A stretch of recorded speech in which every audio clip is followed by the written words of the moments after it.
Elliot Friedman said that the Oilers approached every player with a no movement clause and asked them about their future. That includes Arvidsson, who was the only one willing to waive. That includes Adam Henrique, and that includes Darnell Nurse. If the biggest insider on one of the biggest hockey podcasts in the world, 32 Thoughts, is, and listen, Friedman is not clickbaity. Friedman is not Eklund. Friedman does not throw stuff out there with his connections for the sake of going, I wonder what kind of reaction this is going to get. If this is coming out, it's legitimate. The Oilers went to Darnell Nurse, and I think, again, if Elliott is putting his reputation on the line, it's pretty damn, I'd say it's 95% true. The Oilers went to Darnell Nurse to see if he'd be open to waiving. That does not mean they went to Darnell Nurse and said, get out. That does not mean they went to Darnell Nurse and said, we have a trade. Will you waive to go to Pittsburgh? Will you waive to go to Columbus? Whatever teams you all want to drum up.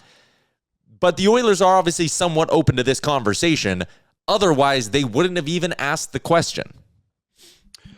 Yeah, which I think is actually a pretty positive thing that Stan Bowman's willing to go down basically every avenue to try and make this team better. And, you know, obviously the whole conversation this summer so far has been like, well, McDavid's not going to like this move. McDavid's going to love this move. Like, they're finding every way possible to make this team as great as they can. And if moving $9.5 million on 925, I should probably know it by now, off your cap is the way to go about and do it. Like, for all you people that complain, is like, oh, they need a goalie.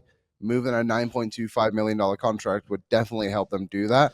Obviously, Nurse said no, and he has every right to go out and do that. But again, like, I appreciate that Bowman's willing to ask the question, and it just shows like he has no connection, I guess, to all these guys, right? There's very few contracts he's actually signed at this point. Most of them just coming this year, and what other extensions came off last year. But yeah, I think it'll be a while before we see someone like Darnell Nurse moved off this roster. And for people saying he was the best defenseman in the Cup final, strong disagree. His play fell off quite significantly once the playoffs began. Good moments, of course, everyone did, but really good regular season by Nurse. Everything after that, once you were able to start matching up against him and going night to night against the same guy, if you look at it, he fell off a cliff. Yeah. Teams expose them. I'm not saying they don't. Yeah. And if you want to talk about defensemen who had a good Cup final, the list is Bouchard, Wallman, and that's it. So just the short for giant question is this. Do you think Darnell Nurse finishes out his contract with the Oilers? And we'll put a poll question up as well so people can have their say on it. But Darnell Nurse is signed for 5 more seasons at $9.25 million. As it goes on, I mean, the percentage of the cap that it takes up certainly starts to go down. His trade protection changes by year 3. Again, it becomes a 10-team no-trade list, 10-team no-trade list, well, for the last 3 years. If you had to take a guess right now, Liam, would you say he finishes out this contract with the Oilers?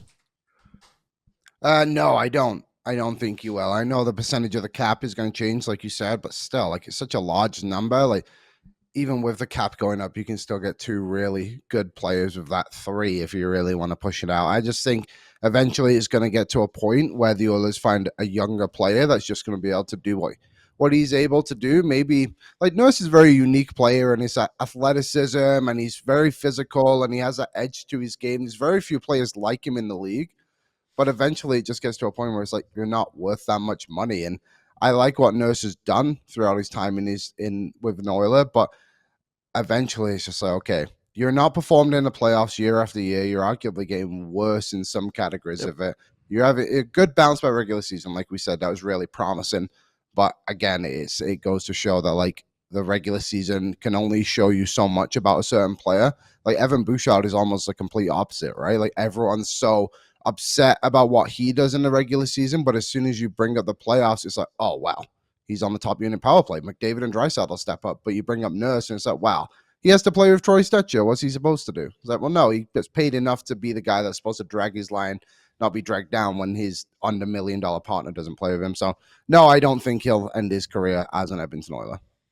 Yeah, I think I would lean no as well. And I saw someone say, hey, like, you know, wait till he wins a cup and then it's easier to get rid of him or convince him to go. And I actually think that might honestly be the opposite. I think you might win a Stanley Cup with Darnell Nurse and then be like, you might need him to play better to win a Stanley Cup. So maybe these things do go hand in hand to some extent. But like, you might win a Stanley Cup this year or the year after, and all of a sudden be like, it's only 3 more years. You're not going to trade him after you win the cup. And then after that, there's 2 more years left. I don't know. I could see a path to it happening. Like, I'm not sitting here saying it's a 100% definitive no, Darnell Nurse does not finish his career with the Edmonton Oilers. I think the door is open to it, and there's a pathway to that happening, I should say. But I wouldn't, again, gun to my head, Tyler, pick one. I'm probably sitting here and voting no in the polls. What's up, Nation citizens? If you like that video, then you need to be subscribed to the Oilers Nation YouTube. Podcasts, live shows, exclusive interviews, and analysis. Everything you need from your favorite voices at Oilers Nation. And you don't want to miss any of it, so hammer that subscribe button.